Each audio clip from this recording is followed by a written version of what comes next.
Hola familia, bienvenidos a Desde mi Corazón, podcast con el que les he acompañado desde el año 2020. ¿Cómo ha pasado el tiempo, verdad? Bueno, arranquemos. La Biblia no es un libro simplemente usado y leído por algunas comunidades religiosas como texto base para la práctica de su religión. La Biblia es un libro multitemático con gran contenido de principios y valores que al seguirlos y practicarlos nos van a llevar siempre a una vida de satisfacciones, sea cual sea el tema que tengamos que abordar, porque esos principios y valores no son producto de sabiduría humana, sino que son emanados directamente de la boca del Señor. Por eso siempre al predicar de la Biblia podemos decir con toda certeza que estamos predicando la palabra de Dios. En estos siguientes podcasts abordaremos un tema muy importante y de mucha preocupación en estos días, y me refiero al tema económico. Hay una sombra muy densa que se posa sobre el horizonte de nuestro país en torno a lo económico, porque las noticias sobre el tema no son las más halagadoras. Según un estudio publicado por el periódico El Tiempo, cada día vuelan de Colombia hacia el exterior 1.244 personas para no volver. Así lo muestran tanto los registros de la Aeronáutica Civil como de Migración Colombia, en los que se mantiene la histórica diferencia entre las personas que salen del país frente a las que entran. ¿Por qué tanta emigración? Simplemente la mayoría busca en otro país un mejor futuro económico.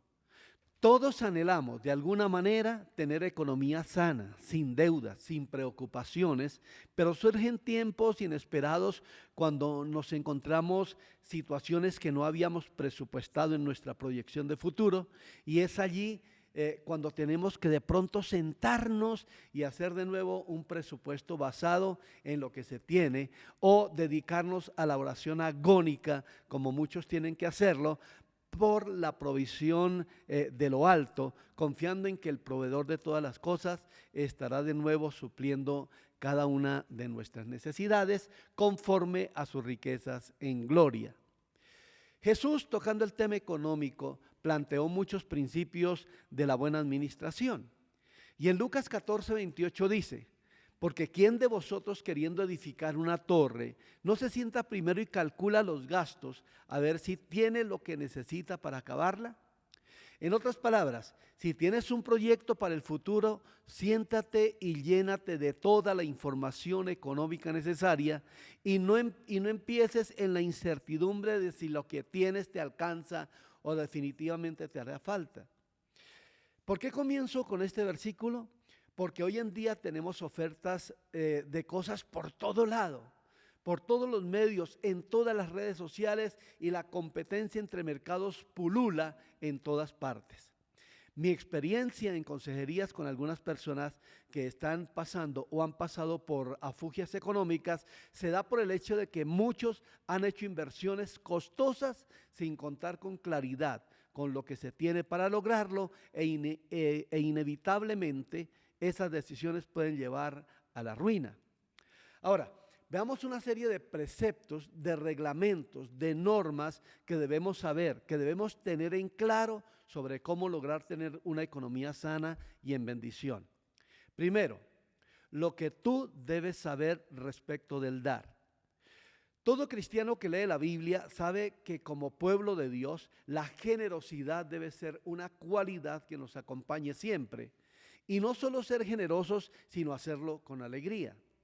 Alguien dijo: manos que se abren para dar son manos que se abren para recibir.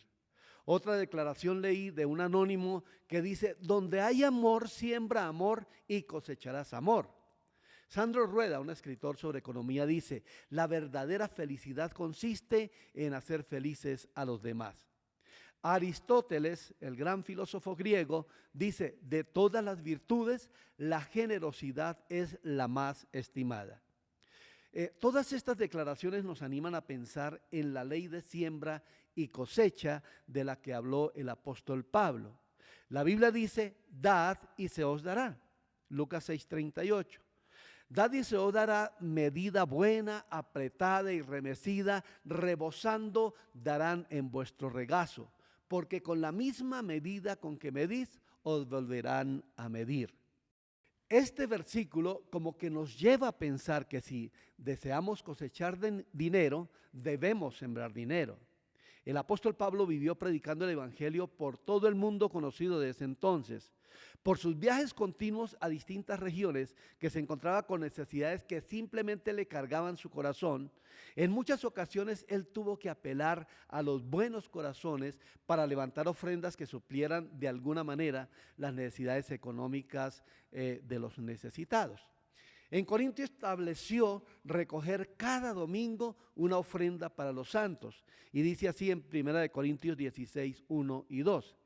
En cuanto a la ofrenda para los santos, haced vosotros también de la manera que ordené en las iglesias de Galacia. Cada primer día de la semana, cada uno de vosotros ponga aparte algo según haya prosperado, guardándolo para que cuando yo llegue no se recojan entonces ofrendas. Y la palabra santos no se refiere a los ídolos que penden inertes en los muros de los templos, sino al conglomerado de perdonados por el Señor. Para estas personas necesitadas se recolectaban ofrendas especiales y esto repercutiría en bendición en los corazones de los dadores alegres. Es nuestra costumbre como iglesia recoger en el templo los diezmos y las ofrendas cada 8 días y facilitar la práctica del dar, siempre recordando que el dar tiene grandes promesas de multiplicación.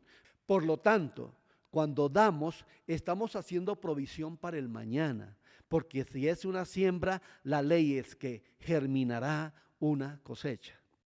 En segundo lugar, lo que tú debes saber respecto del ahorro. Este es un tema muy difícil de tocar, especialmente en estos tiempos tan sombríos de la economía nacional. Muchas personas cristianas piensan que ahorrar no es compatible con la vida de fe. Justifican su teoría con versículos que se malinterpretan, tales como por fe andamos, no por vista, o no os hagáis tesoros en la tierra. Alguien decía que hay muchos que con el correr de los años tienen su propia excusa para no ahorrar. Así que se argumentó lo siguiente: de los 25 a los 30 años no puedo ahorrar ahora, apenas estoy comenzando en la vida y mis ingresos son muy pocos. De los 30 a los 40 no es posible el ahorro, ahora tengo una familia para levantar. De los 40 a los 50, en esta época sí que se me dificulta el ahorro porque tengo 2 hijos en la universidad. De los 50 a los 60, este sí que es un tiempo difícil para ahorrar porque quiero disfrutar la vida con mi esposa a esta hora de la vida. De los 65 en adelante dice, no puedo ahorrar ahora porque vivo con mi esposa y con mi hijo. La verdad, el ahorro demanda una convicción y un propósito que motive a la voluntad a hacerlo. La Biblia hace mención en muchos pasajes sobre este bonito tema del ahorro. Mencionemos lo que hizo aquel gobernante hebreo llamado José en Egipto.